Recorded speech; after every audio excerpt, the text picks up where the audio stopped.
The outrageous decision by the ICC prosecutor, Karim Khan, to seek arrest warrants against the democratically elected leaders of Israel is a moral outrage of historic proportions.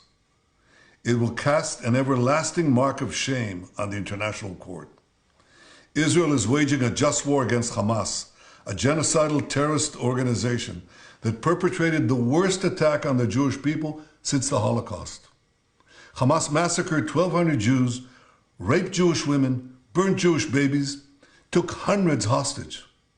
Now, in the face of these horrors, Mr. Khan creates a twisted and false moral equivalence between the leaders of Israel and the henchmen of Hamas. This is like creating a moral equivalence after September 11th between President Bush and Osama bin Laden, or during World War II between FDR and Hitler. What a travesty of justice, what a disgrace. The prosecutor's absurd charges against me and Israel's defense minister are merely an attempt to deny Israel the basic right of self-defense. And I assure you of one thing, this attempt will utterly fail. 80 years ago, the Jewish people were totally defenseless against our enemies. Those days are over. Now the Jewish people have a state, and we have an army to defend our state. Notwithstanding the blood libels Mr. Khan has leveled, Israel will continue to wage this war in full compliance with international law.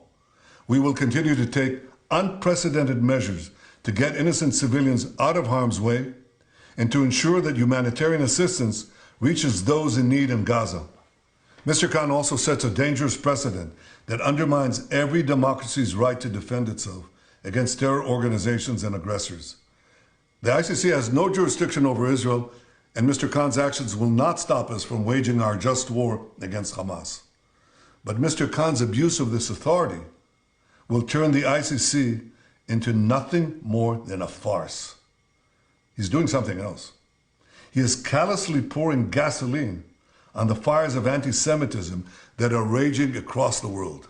Through this incendiary decision, Mr. Khan takes his place among the great anti-Semites in modern times. He now stands alongside those infamous German judges who donned their robes and upheld laws that denied the Jewish people their most basic rights and enabled the Nazis to perpetrate the worst crime in history.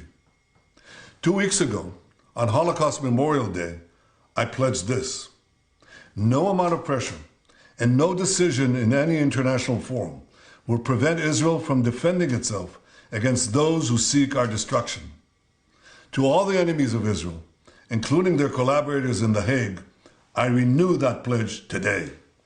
Israel will wage our war against Hamas until that war is won, because never again is now.